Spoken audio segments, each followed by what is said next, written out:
Hello everyone, कैसे हैं आप सब। Welcome to our YouTube channel sports circuit. आज की वीडियो में हम बात करेंगे किस तरीके से आप फेज 2 में रजिस्ट्रेशन कर सकते हैं। काफ़ी ज़्यादा स्टूडेंट्स का कमेंट वगैरह आ रहा है, बार बार वो लोग ये चीज़ पूछ रहे हैं कि किस तरीके से सब्जेक्ट मैपिंग करना है, क्योंकि उन लोगों को काफ़ी ज़्यादा प्रॉब्लम फेस करना पड़ रहा है। और किस तरीके से प्रीफरेंस लिस्ट को बनाना है, और स्पेशली आईजीआई वाले स्टूडेंट्स, उनका कहना यह है कि जो उन्होंने एंट्रेंस एग्जाम में जो पेपर दिए थे वो उनके क्लास 12th में नहीं थे, या फिर जो क्लास 12th में सब्जेक्ट थे उनका उन्होंने एंट्रेंस एग्जाम में नहीं दिया है। तो किस तरीके से आपको सब्जेक्ट मैपिंग करना है और कैसे प्रीफरेंस लिस्ट बनाना है, ये सारी चीज़ें हम आज की वीडियो में देखने वाले हैं। कोई भी डाउट है तो आप कमेंट बॉक्स में ड्रॉप कर सकते हैं, और न्यू है तो प्लीज़ चैनल को कर लीजिए सब्सक्राइब फॉर मोर इन्फॉर्मेशन। तो सबसे पहले हम बात करते हैं आपको क्या करना है। सबसे पहले आपको जो CSF UG वाला पोर्टल है आपको वो ओपन करना है। तो उसके लिए आपको गूगल खोलना है और उस पर सर्च करना है admission.uod.ac.in। उस वेबसाइट पे आप क्लिक करेंगे, सबसे ऊपर आएगा, उस पर क्लिक करेंगे। उसके बाद आप यूजी वाले सेक्शन में जाएंगे, ठीक है। और वहां जाने के बाद आप जो रजिस्ट्रेशन लिंक है CSF का, वहां पे आप क्लिक करेंगे और सीधा इस पोर्टल पे आ जाएंगे। इससे पहले आपको लॉगिन करना होगा अपना एप्लीकेशन नंबर डाल के एंड पासवर्ड डाल के। जैसे आप लॉगिन करेंगे आप सीधा इस विंडो पे आ जाएंगे, जो मैंने अभी फिलहाल यहाँ पे ओपन कर रखा है। तो फेज 1 तो आपने ऑलरेडी रजिस्ट्रेशन कर रखा है, और जिसने भी अभी तक फेज 1 में रजिस्ट्रेशन नहीं किया, तो यदि आप CSF पोर्टल पे अप्लाई नहीं करेंगे तो यूनिवर्सिटी ऑफ दिल्ली में आप एडमिशन नहीं ले पाएंगे। आपका जो एडमिशन है वो नहीं हो पाएगा। तो सबसे पहले आपको क्या करना है, 14 जुलाई से पहले फेज 1 और फेज 2 में रजिस्ट्रेशन कर लेना है, ठीक है। अब बहुत सारे स्टूडेंट्स का फेज 1 तो सक्सेसफुली हो गया सबमिटेड, फेज 2 में उन लोगों को प्रॉब्लम आ रहा है। तो मैं यहाँ पे एक बार आपको बताऊंगा कि किस तरीके से आप फेज 2 में subject mapping and preference list बना सकते हैं, ठीक है। तो सबसे पहले आपको क्या करना है, फेज 1 तो आपका ऑलरेडी है, फेज 2 पे आपको यहाँ पे लिखा है एप्लीकेशन फेज, ठीक है। Application phase action provide preference for program and colleges, ठीक है। तो आपको क्या करना है, सबसे पहले इस पे क्लिक करना है, ठीक है। स्टार्ट पे जैसे ही आप स्टार्ट क्लिक करेंगे, एक सेकेंड, हाँ ठीक है, जैसे ही आप स्टार्ट पे क्लिक करेंगे, ठीक है, आपका इस तरीके से कुछ विंडो खुल जाएगा, ठीक है। तो सबसे पहले आपका सब्जेक्ट मैपिंग से रिलेटेड चीजें आएंगी, ठीक है। तो यहाँ पे सबसे पहले जो आपको शो होगा वो शो होगा कि आपने क्लास 12th में कौन कौन से एग्जाम दिए हैं, मतलब क्लास 12th में आपके पास कौन कौन से सब्जेक्ट थे, जैसे कि यहाँ पे शो हो रखा है, ठीक है। English, Hindi, history, geography, political science, ये एक मेरे स्टूडेंट्स का है, ठीक है। तो मैं उससे दिखा रहा हूँ आपको, ठीक है। तो यहाँ पे आपका सब्जेक्ट शो होगा जो आपके क्लास 12th में थे, और उसके सारे मार्क्स वगैरह यहाँ पे शो होंगे, ठीक है। एंड नीचे यहाँ पे जो आपने CUT में जो एग्जाम दिया है वो यहाँ पे शो होगा कि आपने CUT में कौन कौन से एग्जाम दिए हैं, ठीक है। तो वो यहाँ पे होगा, जैसे कि उसने दिया है English, geography, physical education and political science, ठीक है। काफी ज्यादा स्टूडेंट्स का प्रॉब्लम ये हो रहा है कि उन्होंने क्लास 12th में क्या है, फिजिकल एजुकेशन नहीं पढ़ा, या फिर कोई सब्जेक्ट ऐसा है जो क्लास 12th में नहीं पढ़ा बट CUT में दे दिया है, ठीक है। एक बार मैं अच्छे से बताता हूँ आपको, आप ध्यान से सुनिएगा। यूनिवर्सिटी ऑफ दिल्ली का जो एलिजिबिलिटी क्राइटेरिया है वो ये कहता है कि जो आपने क्लास 12th में सब्जेक्ट पढ़े हैं आप उन्हीं का एंट्रेंस एग्जाम देंगे CUT के अंदर, तभी आप ड्यू के अंदर एलिजिबल होंगे, ठीक है।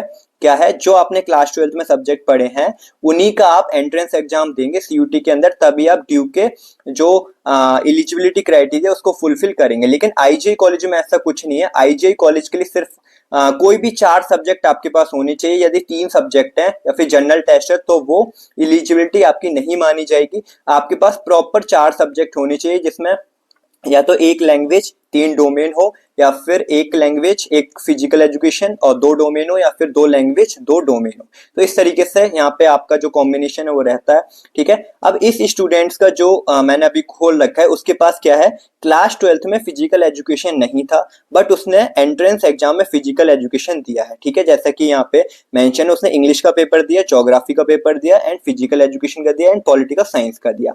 बट उसके पास क्लास 12th में तो फिजिकल एजुकेशन नहीं था, बट वो एलिजिबल है किसके लिए, IGI कॉलेज के लिए, बट ड्यू के अदर कॉलेज के लिए अब वो एलिजिबल नहीं है, ठीक है। ये चीज आप ध्यान में रखिए। जो भी स्टूडेंट्स ने वही एंट्रेंस एग्जाम में पेपर दिए हैं जो उसके क्लास 12th में, तो वो ड्यू के लिए भी एलिजिबल है, अदर कॉलेज के लिए एंड IGI के लिए भी एलिजिबल है। बट कोई ऐसा स्टूडेंट है जिसने क्लास 12th में वो पेपर नहीं है, उसका वो सब्जेक्ट नहीं है और उसने CUT में दिया है, जैसे कि फिजिकल एजुकेशन बहुत सारे स्टूडेंट्स देते हैं, ठीक है। तो वो सिर्फ आईजे कॉलेज के लिए एलिजिबल है, अदर कॉलेज के लिए अब वो एलिजिबल नहीं है। तो ये चीज आप ध्यान में रखिएगा, ठीक है। तो यहाँ पे सब्जेक्ट मैपिंग कैसे करना है, ठीक है, जैसे कि यहाँ पे इस स्टूडेंट्स ने कर रखा है इंग्लिश का, इंग्लिश दे रखा है, ठीक है। देखिए यहाँ पे मैं अभी बात कर रहा हूँ फिलहाल, ठीक है। तो इंग्लिश का इंग्लिश है, ठीक है, इंग्लिश ज्योग्राफी है उसका, ठीक है, यहाँ भी ज्योग्राफी उसका। फिजिकल एजुकेशन उसने सीयूटी में दिया है, बट यहाँ पे उसका फिजिकल एजुकेशन नहीं है क्लास 12th में, तो वो जो उसके पास क्लास 12th में सब्जेक्ट है वो यहाँ पे डाल देगा। यहाँ पर आपको नॉट एप्लीकेबल नहीं करना है। यदि आप यहाँ पे नॉट एप्लीकेबल कर देते हैं तब आपका प्रॉब्लम होगा, फिर आपका एलिजिबिलिटी क्राइटेरिया नहीं बन पाएगा और कोर्स वगैरह शो नहीं होगा, ठीक है। तो काफी सारे स्टूडेंट्स यहाँ पे not eligible, sorry not applicable कर रहे हैं, तो वो नहीं करना है। आपको कोई ना कोई सब्जेक्ट यहाँ पे डाल देना है। जैसे कि यहाँ पे क्या डाला है,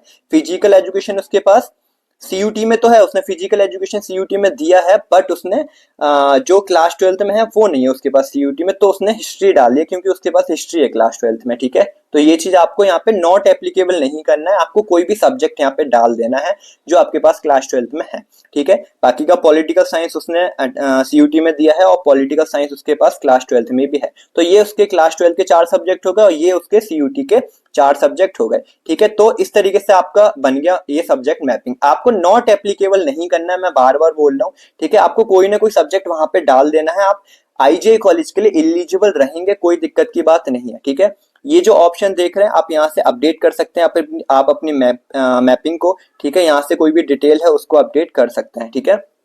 उसके बाद आपको क्या करना है, ठीक है, ये सारा प्रोसेस हो जाएगा, आपने यहाँ पे पूरा मैपिंग वगैरह कर लिया सब्जेक्ट का। उसके बाद यहाँ पे आपको लैंग्वेज चूज करने को बोलेगा कि आपके पास इंग्लिश थी तो आप यस करेंगे, नहीं थी तो नो करेंगे, हिंदी थी तो यस करेंगे, नहीं तो नो करेंगे। यहाँ पे बहुत सारी लैंग्वेज है जो भी आपने क्लास 12th में पढ़ी है, तो आप उस पर क्लिक करेंगे, ठीक है, कि मैंने ये पढ़ा है, नहीं पढ़ा है तो आप उसको नो कर देंगे, ठीक है। फिर ऐसे ही आप पूरा यहाँ पे जो फॉर्म है छोटा सा वो फिलअप कर लेंगे, ठीक है। जैसे कि आपकी क्लास 12th में यदि पीसीएम वाला है तो अप्लाइड मैथ थी या फिर जो प्रॉपर मैथ थी वो थी, ठीक है। तो आप उसके अकॉर्डिंग यहाँ पे यस और नो कर देंगे, ये तो सिंपल है, तो आप ये लोग कर ही सकते हैं। यहाँ पे आपका जो सब्जेक्ट मैपिंग है वो जैसे कंप्लीट हो जाएगा, फिर नीचे आपको प्रोसीड टू प्रोग्राम एलिजिबिलिटी, देखिए यहाँ पे लिखा हुआ है, यहाँ पे आपको क्या है क्लिक करना है, ठीक है। जैसे आप यहाँ पे क्लिक करेंगे आप नेक्स्ट विंडो पे चले जाएंगे, ठीक है। जैसे आप नेक्स्ट विंडो पे जाएंगे, जैसे कि यहाँ पे आप सेकंड उसमें आ गए, एक तरीके से सेकंड स्टेप बोलेंगे, ठीक है। आप इसमें आ चुके हैं अभी, ठीक है, सेकंड स्टेप में, फिर थर्ड स्टेप में आएंगे, फिर फोर्थ स्टेप में आएंगे, ठीक है। तो अभी क्या करना है आपको, ये तो हो गया आपका सब्जेक्ट मैपिंग हो गया जो आपने क्लास 12th में पढ़े हैं और जो आपने सीयूटी में दिया है। फिर इससे आप जो जो कॉलेजेस में और जो जो कोर्सेज के एलिजिबल रहेंगे वो सारी यहाँ पे लिस्ट आ गई। आप देखिए, ये देख सकते हैं, ये जो स्टूडेंट है वो इतने सारे कोर्सेज में एलिजिबल है, ठीक है, वो इसमें एडमिशन ले सकता है। बट मैं एक कंडीशन है यहाँ पे, वो मैं अभी आपको बताऊंगा, ठीक है। देखिए यहाँ पर जो स्टूडेंट्स जो एलिजिबल है, ठीक है, वो इन सब कोर्सेज के लिए एलिजिबल है, जैसे कि BA honours applied psychology, BA honours Arabic, BA honours Bengali, ठीक है। बहुत सारे यहाँ पे कोर्सेज दे रखे हैं, बहुत सारे कॉलेजेस दे रखे हैं, और उनकी जो एलिजिबिलिटी क्राइटेरिया है और जो उसने सीयूटी में 4 सब्जेक्ट दिए थे उसके टोटल कितना मार्क्स बनना है वो भी यहाँ पे, सीयूटी यूजी में जो अपना एग्जाम दिए थे, 4 एग्जाम दिए थे, उसके जो मार्क्स हैं वो यहाँ पे सारी चीजें शो कर रखी हैं। देखिए एक बार मैं यहाँ पे हाईलाइट कर रहा हूँ, ठीक है, ये वाली आप लाइन पढ़िए, सारे यहाँ पे मार्क्स वगैरह उसके दे रखे हैं, ठीक है। यहाँ पे कोर्स वगैरह सारे दे रखे हैं, यहाँ पे उसकी एलिजिबिलिटी क्राइटेरिया दे रखी है, ठीक है। आई होप आपको समझ में आ गया होगा यहाँ तक, ठीक है। अब आपको क्या करना है, अब आपको फिर से प्रोसीड टू प्रीफेंस सिलेक्शन पे क्लिक कर देना है कि मेरे को भाई प्रीफेंस बनाना है। यहाँ से आप अपनी प्रीफेंस बना सकते हैं, ठीक है। अब हम थर्ड फेज में जा चुके हैं, थर्ड स्टेप में जा चुके हैं, ठीक है। अब आपको क्या करना है, यहाँ से अपना प्रीफेंस को सेलेक्ट करना है, ठीक है, कि कौन सा कॉलेज आपको फर्स्ट नंबर पे रखना है, पहले नंबर पे आपको कौन सा कॉलेज चाहिए, ठीक है। अब एक चीज आप यहाँ पे ध्यान दो, ठीक है, ये जो स्टूडेंट है वो अवेलेबल है कितने कोर्स के लिए अवेलेबल है, ये 461 कोर्स इसको यूनिवर्सिटी ऑफ दिल्ली में मिल जाएगा। बट यहाँ पे एक कंडीशन है, जो ड्यू मांगता है, ड्यू का जो एलिजिबिलिटी क्राइटेरिया है वो क्या था, जो आपने क्लास 12th में पढ़े हैं सब्जेक्ट वही आप सीयूटी में देंगे, बट इस स्टूडेंट का ऐसा नहीं है, ठीक है। और भी ऐसे स्टूडेंट होंगे जिन्होंने क्लास 12th में कुछ और पढ़ा है, सीयूटी में कुछ और दिया है, तो वो सिर्फ IGI कॉलेज के लिए एलिजिबल है, ड्यू के अदर कॉलेज में एलिजिबल नहीं है।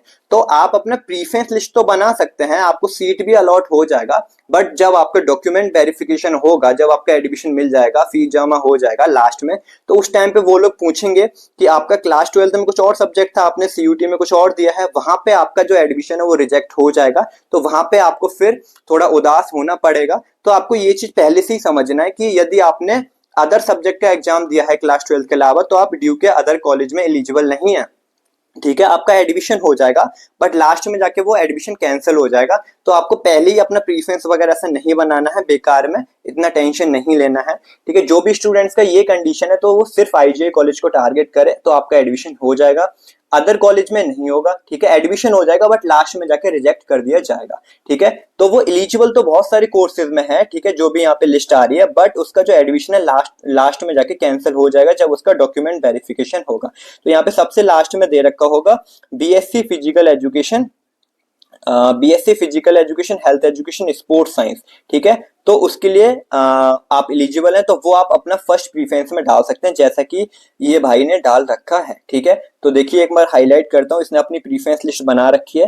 प्रीफरेंस नंबर फर्स्ट है यहाँ पे IGI पेस कॉलेज है, BSc in physical education, health education, sports course है, और प्रीफरेंस इसने फर्स्ट नंबर पे रखा है, ठीक है। तो इस तरीके से आप अपनी प्रीफरेंस बना सकते हैं, ठीक है, कोई भी प्रॉब्लम नहीं होगा, ठीक है। और यहाँ से जैसे आपका जो प्रीफरेंस बन जाएगा, फिर आप यहाँ से एक बार अपना देख सकते हैं, प्रीव्यू कर सकते हैं अपनी प्रीफरेंस को।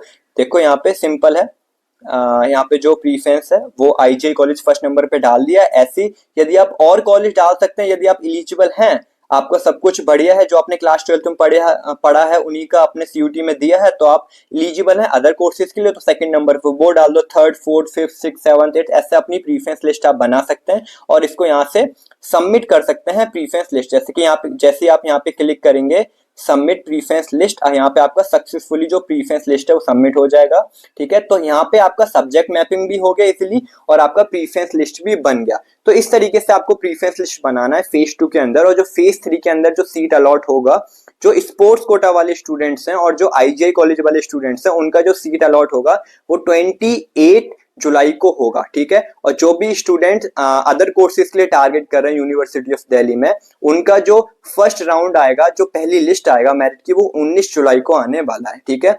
जब यूनिवर्सिटी ऑफ दिल्ली का सेकंड राउंड होगा या फिर थर्ड राउंड होगा, उस टाइम पे IGI कॉलेज का फर्स्ट राउंड होगा। तो ये चीज आप ध्यान में रखिए, कभी भी यूनिवर्सिटी ऑफ दिल्ली का जब फर्स्ट राउंड होता है, तब IGI कॉलेज का सीट अलॉट नहीं होता, क्योंकि अभी उनका PFT बाकी है।